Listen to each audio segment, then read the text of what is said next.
The famous luxury pen manufacturer Montblanc has been making watches since 1997, a far cry from its 114-year existence. How did this happen? Should Montblanc be making watches? Are they any good? All those answers and more coming up. Looking to buy, sell, or exchange a premium watch? Visit Watchfinder, the pre-owned watch specialist. A big thank you to every single person who watches and enjoys these videos. It really means a huge amount to us, and to me personally. Your subscription would be hugely appreciated. It helps more than you can know. Thank you.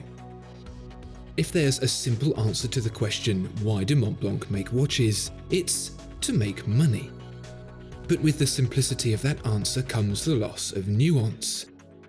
If everything were all just about the money, we'd all be doing the most lucrative, boring thing imaginable.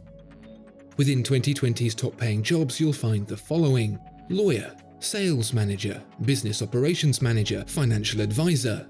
Jobs that, I'm sure you'll agree, don't tend to be hugely exciting. Except to the people who do those jobs best. They are. Here's the thing about success. Humans tend to require some sort of emotional investment to draw the best out from within them. And so when someone chooses to try and make money making pens or watches or whatever, it can never really be all about the money to be truly successful. Of course, it was a sensible decision for Montblanc, because the kind of guys and gals who buy nice pens tend to be into nice watches too. Except that, given what happened just a few decades prior to 1997's inauguration of the Montblanc watch, making mechanical watches would have been considered a very stupid idea indeed. The late 90s was such a tumultuous time to make the crossover, with brands like Omega on the path to recovery, the genesis of contemporary legends like Allwork and Richard Mille. To say the move was ballsy is underselling it. If you take the number of successful watchmaking firms versus the many unsuccessful ones at the cost of actually establishing said firm, be it successful or not, you'll soon come to realize that this was a project that someone at Montblanc held very dear to their heart. That someone was Norbert Platt, then CEO of Montblanc, a role he'd held since 1987. Despite his critics, including a journalist who asked where to fill the watch with ink, Platt continued headlong into the unknown. And not only is it a fool's errand to start what is effectively a new watch business with the singular motive of making money, but to double down on that foolhardiness and build a workshop too demonstrates less of a commitment to profit and more one to passion. The cynical among you may not see eye to eye with me on this, and I understand. But a spell in charge of a century-old legend with your neck on the block over an idea like making watches would be sure to make you see things from the other perspective. I'm confident in saying this because, although not every watch from the company has been a masterpiece, Montblanc hasn't just sat idly by making mid-level models to discount sell at airports. The sense of Platt's enthusiasm for the project, which he has since handed on to his successors, remains very much apparent. Let me show you what I mean. This is the Montblanc Heritage GMT.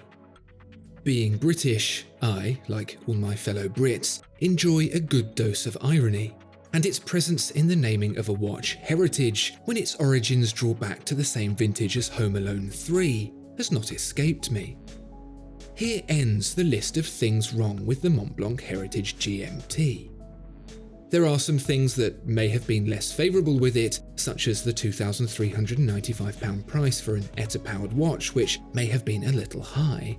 However, that doesn't really matter anyway since they're all sold now. The list of things that are good with the Montblanc Heritage GMT, however, is long, especially when configured with the flavour of the day, salmon. You get a sense very early on with the watch how much the creator's heart was in it, whether they truly cared about the details or just wanted to get it done. And the Heritage GMT, rather surprisingly, tells me that its conception was caring and considerate and not post-Christmas party penitence. It seems almost ridiculous to say, but the fact the case is 40mm and not 42 is already a great sign that someone knew what they were doing with this watch. So many times does a design hit the market that looks great until you realise that it was scaled for the wrist of John Cena.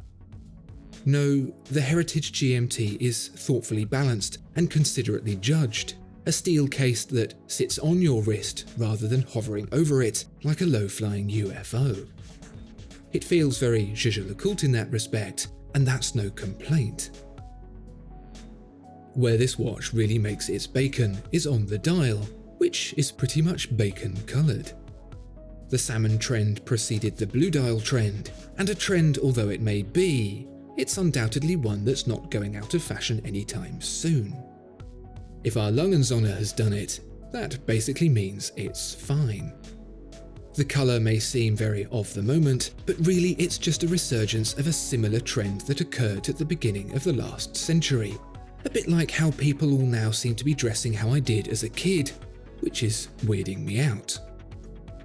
But a dial is not made by its colour, and so it's in the attention to detail that the emotional investment in this watch really stands out.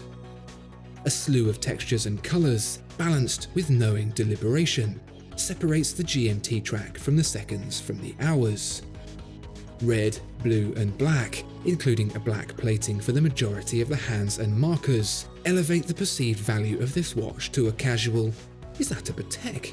level, with the deflated reply of no being somewhat softened by the use of the revived classic logo. Even the tiny loom plots on the hours feel like a well-thought-out decision, rather than the afterthought they can so often be. Every piece together offers a uniformity that doesn't occur by accident. So many watches get elements right, yet fail as a whole. And whilst this isn't exactly a piece of massively collectible horology, its intentions feel honest and pure, a replication of the visual drama and purity of those watches a century ago. There's a reason it's taken this long to feature one of these here, and that's because they don't get sold on very often. Where I'm from, that's a pretty good sign.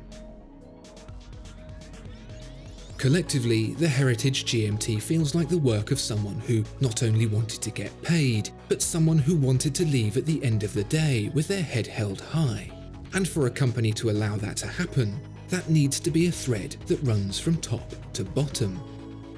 This could have well as easily been a generic-looking watch with a Montblanc logo on it, to sell alongside the generic-looking wallets and belts with Montblanc logos on them, and to be honest, that would have probably been more appealing to a broader market, but it isn't.